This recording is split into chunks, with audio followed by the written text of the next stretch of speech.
Yo! Ça faisait longtemps! Les gars, c'est la vie, c'est la vie.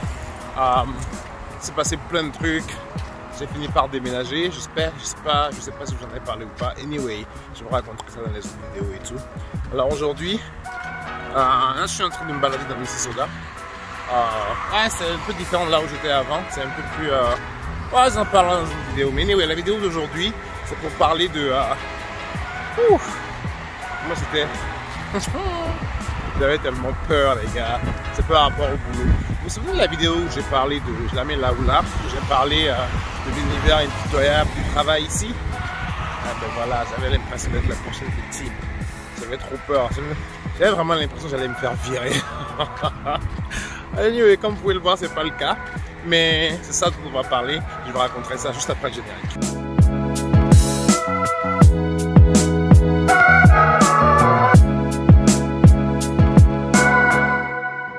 Hello, donc je suis rentré, j'étais en train de me balader dehors tout à l'heure et j'étais super impatient de faire des vidéos, ça m'a vraiment manqué, je suis très content de vous retrouver.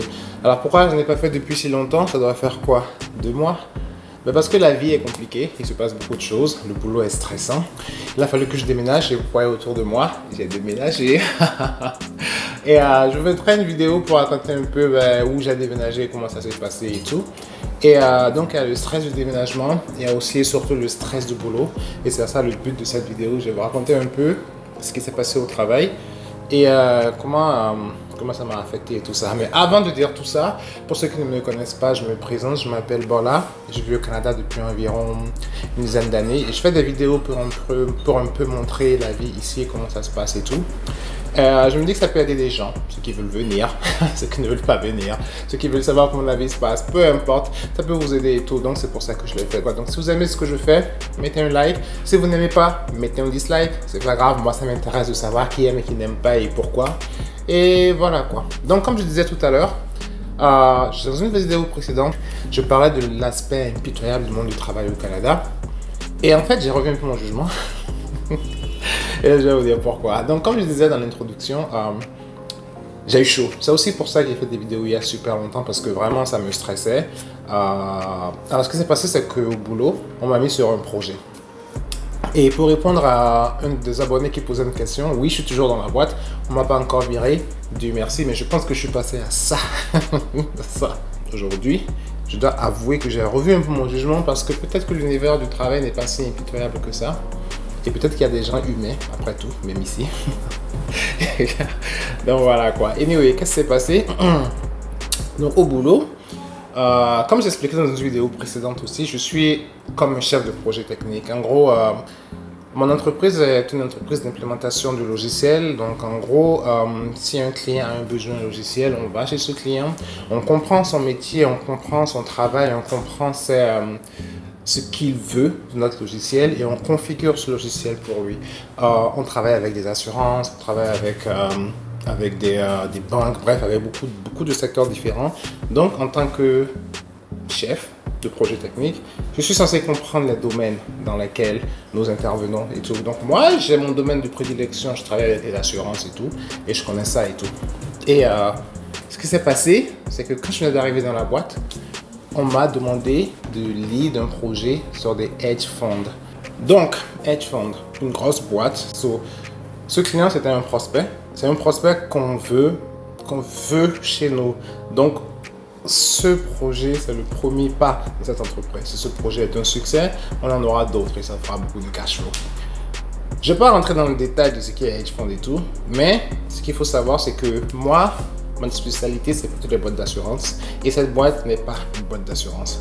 Du coup, quand on m'a confié le projet, je me suis dit, moi, pourquoi pas, même si ce n'est pas vraiment mon domaine, je peux essayer d'apprendre et tout. Mais le problème, c'est que lorsqu'on est lead sur un projet, je ne pense pas que c'est à ce moment-là qu'on doit apprendre ça. Je ne le savais pas quand j'ai accepté le projet. Je pensais vraiment que je pouvais faire les deux. Et donc, je suis rentré dedans, j'ai commencé à parler avec les clients et à comprendre un peu ce qui se passait. Et je me suis rendu compte que, mais yo, non, c'est chaud. C'est chaud parce que les mecs, ils parlent de compte de résultat, ils parlent de bilan, ils parlent de taux d'intérêt, ils parlent de compensation différée, ils parlent de choses comme ça.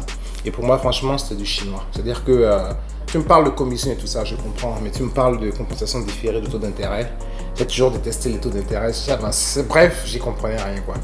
Et plus j'avançais dans le projet, moins je comprenais, quoi. Et je me disais que, mais je vais dans le mur, tu vois.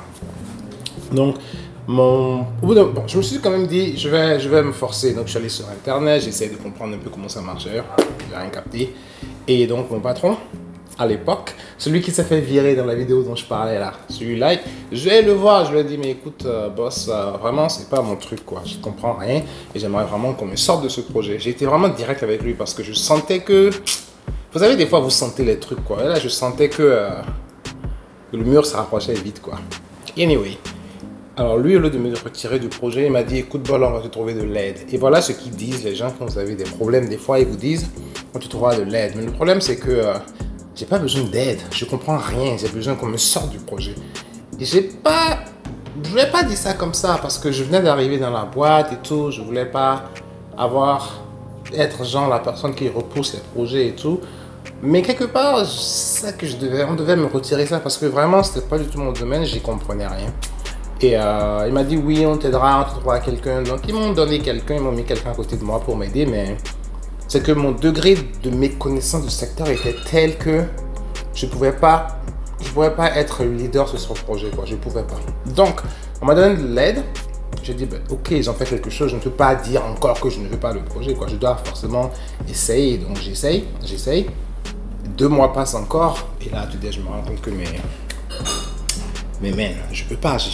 Enfin, quand je vous dis que je comprends rien, c'est au point où, quand on faisait des réunions avec les clients, des fois, on est sur caméra à tous, parce qu'on est tous à distance et tout. Moi, j'éteins ma caméra parce que je sentais sur mon... J'avais peur qu'ils voient sur mon visage, je n'y comprenais rien, tu vois.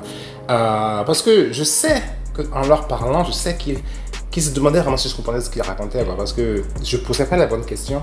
Et parce que aussi, lorsque vous n'êtes pas dans votre domaine, vous vous rendez compte que votre degré de connaissance n'est pas le même. Vous vous rendez compte que les questions à poser ne sont pas les mêmes, surtout qu'on vous présente comme un expert, tu vois.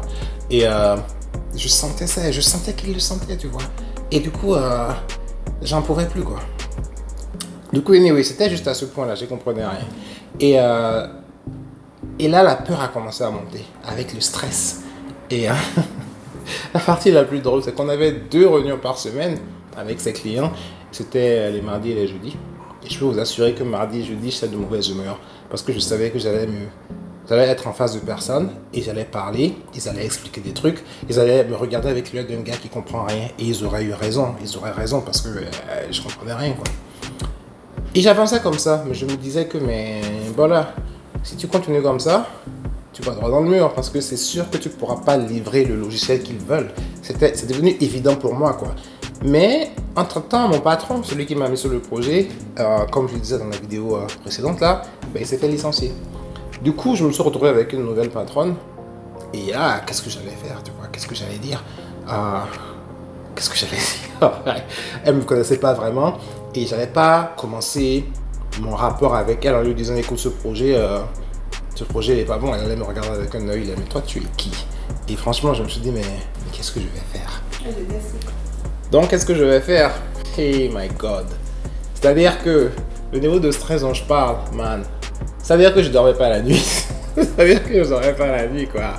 Alors, vous pouvez voir que ça s'est bien, ça s'est terminé, mais je dormais pas la nuit. J'étais à des lieux de faire des vidéos parce que dans ma tête, c'était pas des histoires de vidéos. Le truc, c'était dans ma tête, comment j'allais faire pour m'en sortir parce que, en même temps, j'ai envie de faire mes preuves, vous voyez. Anyway, donc, un jour, ma nouvelle patronne, elle me convoque au boulot, au bureau, parce qu'on travaille à distance, comme j'ai dit tout à l'heure. Donc, je vais là-bas. Et je sais pas trop si j'allais lui parler du projet ou pas. Je pense que j'allais pas lui parler du projet. Je m'étais dit que, écoute, quand le mur viendra, on le prendra, tu vois, et puis on verra. Écoute, whatever. Quelque part, j'étais prêt, je sais pas, parce que, écoute, voilà, le mur vient, tu le prends. Et donc, pendant que j'étais là-bas, au boulot, il y avait ma patronne et tout. On est dans un espace, dans un grand espace ouvert, donc tout le monde voit tout le monde, quoi.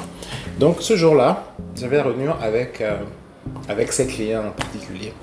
Et j'ai fait ma réunion. Elle était dans mon dos, tu vois, elle était assise dans mon dos. Je fais ma réunion, je parle avec eux pendant 30-45 minutes. Et évidemment, comme à chaque réunion avec eux, je finis et je me dis, mais plus je passe du temps avec eux, moins je comprends ce qu'ils racontent, quoi. Anyway, donc je finis ça, je me retourne comme ça, et elle est juste derrière moi, elle me voit. Et je pense que mon visage montrait un degré de stress, de stupéfaction, de désert, de désespoir tel que. Elle m'a regardé, elle m'a dit, mais voilà, qu'est-ce qui se passe? Et je lui ai dit, écoute, je me suis dit, mais je lui dis ou pas? Je lui ai dit, au bout où j'en suis. Je lui ai dit, écoute, on va l'appeler Margaret. Je lui ai dit, écoute, Margaret, le projet là, je pense pas que je suis le meilleur homme pour ça, quoi. Je pense que vraiment, c'est pas fait pour moi. Ah, je peux pas, quoi. Elle m'a dit, sérieux? Je dis, ouais, là. Voilà, plus je parle avec eux, plus il y a du chinois, quoi. Et là, tu vois, elle m'a regardé, elle m'a dit, mais tu veux qu'on t'en débarrasse? Non, pas comme ça, elle m'a dit, tu veux qu'on t'enlève le projet? C'est-à-dire que à ce moment-là, j'ai senti un truc, like, je ne vais même pas vous décrire. Je vais même pas vous décrire. J'ai senti, je me dis, mais c'est possible? Elle me dit, ben oui, on peut faire ça. Si tu veux qu'on t'enlève, on t'enlèvera. Mais il faut que je parle avec tel et tel. Mais a priori, bon, laisse-moi faire, laisse-moi m'en occuper. Ça m'a fait du bien.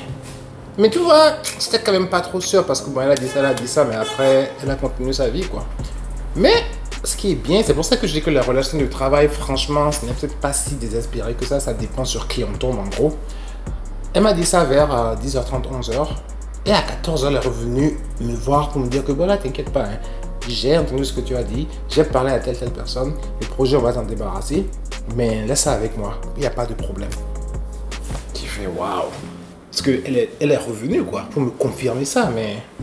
Ah, Dago, là, elle m'a sauvé la vie, je vous jure, parce que depuis ce jour-là, je dors bien. Ce jour-là, mes nuits, elles sont légères. Mes nuits, elles sont différentes, parce qu'effectivement, 2 semaines après, elle m'a dit que ben, le projet nous donnait à quelqu'un d'autre, quelqu'un qui connaît mieux le domaine et tout, et que cette personne s'en occuperait, et que moi, je serais sur autre chose. Et ça a été confirmé, on a fait la réunion et tout. Et aujourd'hui, c'est pas moi qui m'en occupe de ce projet. J'interviens encore dessus, mais un tout petit peu. Le lead, celui qui lead le projet, c'est quelqu'un d'autre. Et franchement, sur le coup, je me suis senti mal pour l'autre personne. Je me suis dit, mais je lui donne plus de travail, mais tout. Mais quelque part, je me suis senti... Au début, je me suis senti mal, tu vois. Mais après, je me suis dit, mais de toute façon, qu'est-ce que tu voulais faire? Comment je pouvais faire? Je veux dire, si moi, je restais sur ce projet, c'est sûr que ça allait se casser la gueule. Et pour le bien de l'entreprise même, c'est bien que je dise que je n'étais pas en capacité de livrer ce truc, quoi. Et quelque part, ça fait peut-être un truc pour l'ego, tu vois, quand tu dis que, ben écoute, mais je pense qu'il est quand même bien de pouvoir mettre cet ego de côté et reconnaître ses limites et ses faiblesses et dire aux personnes que, écoute, voilà ce que moi je peux faire, voilà ce que je ne peux pas faire, on ne m'a pas embauché pour ça. J'ai essayé, mais je ne suis pas arrivé, donc il faut vraiment que quelqu'un d'autre prenne ça, quoi. Et oui, ça m'a soulagé de le faire, j'étais content de le faire, et je pense que ne pas l'avoir fait aurait été une erreur, parce que si tu ne le fais pas, ton responsable ne sait pas ce que tu penses, ton responsable ne sait pas ce qu'il se passe, et toi tu rentres dans ton trou, tu te ramasses le mur, et une fois que le mur est ramassé, ben, qu'est-ce que tu veux faire? Tu te fais virer, quoi, parce qu'ils vont te dire, mais pourquoi tu nous as rien dit? Donc en gros, je suis vraiment content parce qu'à la fin de la journée, malgré ce que j'ai pu dire sur l'univers du travail avant, j'ai quand même trouvé une oreille attentive, celle de ma patronne et celle de mon collègue qui a repris le projet. Donc peut-être qu'à la fin, ce n'est pas si impitoyable que ça. Peut-être qu'à la fin, ça dépend un peu sur qui tu tombes. Et peut-être qu'à la fin, peut-être qu'il ne faut pas juger la gens trop rapidement. J'avais peut-être fait ça trop vite dans l'autre vidéo. Et voilà, quoi. Mais en tout cas aujourd'hui, je vais bien. Vraiment, j'allais mal, les gars. J'allais super mal.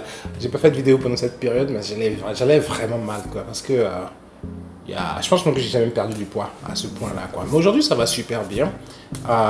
Donc, ce que moi j'ai appris de tout ça, c'est que vous n'êtes pas obligé de savoir tout faire. Enfin, tu n'es pas obligé de savoir tout faire, que ce soit ici ou ailleurs. Tu n'es pas obligé de connaître tous les projets du monde.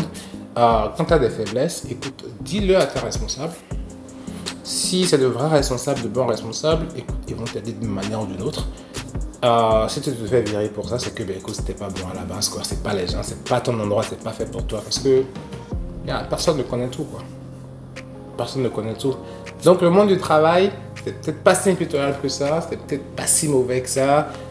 C'est vrai, il y a des gens qui se sont virés sans raison, tu sais pas pourquoi. Mais il y a quand même des gens qui peuvent aussi t'écouter. En tout cas, ici au Canada, moi, c'était mon expérience. Des gens qui m'ont écouté, qui m'ont permis de m'en sortir et qui m'ont surtout permis de passer des nuits très, très agréables depuis quelques temps, quoi. Anyway, voilà, c'était ce que je voulais vous raconter. C'était un peu vraiment ce qui m'a calé, m'a empêché de vivre normalement. Plus le déménagement et tout ça, évidemment. Mais c'était une grosse partie du truc qui m'a empêché d'être avec vous. Et je suis content d'être revenu, je suis content d'être là à nouveau. Voilà quoi. Anyway, je pense que c'est tout pour aujourd'hui. J'espère que ça vous a plu. Je suis content de vous avoir retrouvé et j'espère vraiment vous retrouver très très très bientôt dans une nouvelle vidéo. Et sur ce, je vous dis ciao.